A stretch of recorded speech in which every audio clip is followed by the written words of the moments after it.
আজ আমি আপনাদের নিয়ে এসেছি সুমাইয়া স্টোরে। এটির ঠিকানা হচ্ছে ১ নং ওয়ার্ড নতুন বাজার ফেরিঘাটের দিকে যাওয়ার পথে এই দোকানটি সবার চোখেই পড়বে। এখানে হরেক রকমের পণ্য বিক্রি করা হয়। এখানে সবথেকে চা এবং পানের কদরটি বেশি মিলে। কত ধরনের মশলা দিয়ে পান তৈরি করা হয় সেটি আজ আমরা শুনব তার মুখ থেকে। শুনি তিনি কত ধরনের মশলা দিয়ে পান বানান। ৬০-৭০ পদের মশলা দিয়ে একটা পান তৈরি করেন। পানের মূল্য রাখেন কত? 50 টাকা আছে, 20 টাকা আছে, 100 টাকা আছে। যে নামেই ডাকা হয় না কেন, পান তো পানই। পান খেয়ে ঠোঁট লাল করেনি এমন লোক পাওয়া খুবই দুষ্কর।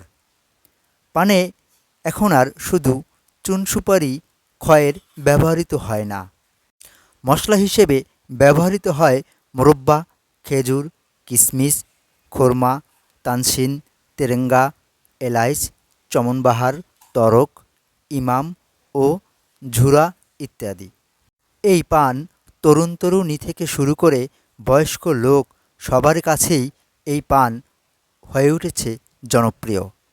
একসময় সদরঘাটের পানের কথা শোনা গেলেও এখন দেশের বিভিন্ন এলাকায় এমন পানের দেখা মেলে। দীর্ঘ ৯ বছর ধরেই এখানে ব্যবসা করে চলেছেন শাহিন মিয়া। নিজের হাতেই সযত্নে এভাবেই তৈরি করে দিচ্ছেন পান।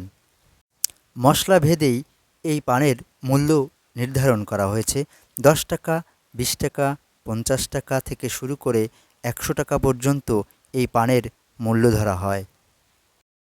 গলাচিপায় এমন আরেকটি দোকান আছে কিনা আমার সন্দেহ। শাহিন মিয়ার কাছে প্রশ্ন ছিল এই মশলাগুলো কোথা থেকে আসে। তার উত্তরে ছিল এই মশলাগুলো ঢাকা থেকে কিনে আনতে হয়। তার দোকানে পান খাওয়ার জন্য ভিড় পড়ে থাকে সবসময়। আপনারাও চলে আসেন ১ নং ওয়ার্ড। ভালো থাকবেন সবাই। আল্লাহ হাফেজ।